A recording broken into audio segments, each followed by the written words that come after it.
Good morning, everyone. This is Mel Soul and one of my instructors, David Olberding. He teaches at my Sea Trails Resort course. If you want to have a great time where you can go to one place, stay, play. They have 3 great golf courses. You can do a 3-day school, a couple of rounds of golf, 3 nights accommodation. This is a great place for you and your buddies to go for a 3-day school. David has been with me for over 20 years, and that is something that you will really enjoy. Today is Saturday, and Saturday is short game Saturday.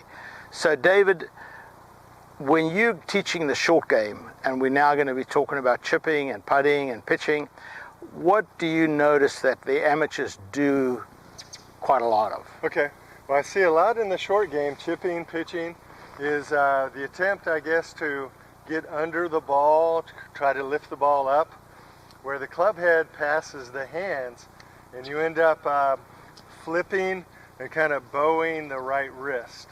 So I see this is a very common behavior.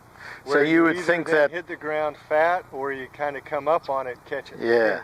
So you think it's the problem is more with the right hand than with the left hand? I would say so. Yeah. Yeah.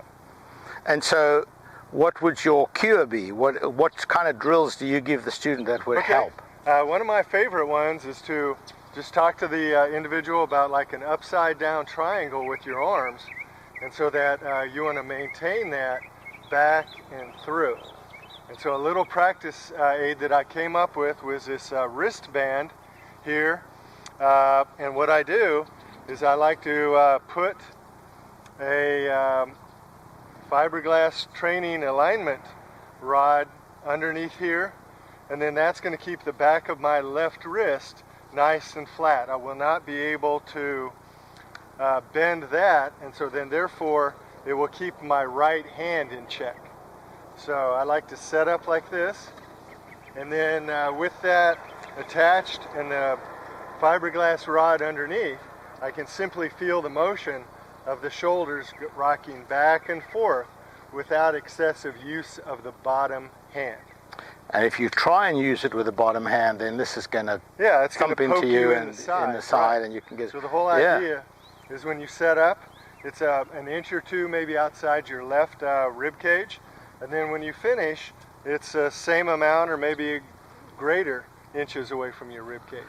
When you first practice this at home or on the course, practice it either to a green, or you can use this just on your lawn at home, but don't have a target to start off with. I don't want you focusing on how hard to hit it. I want you to get the technique first. This is a great training aid. Everybody should have an alignment stick in their golf bag if they're serious about their golf game.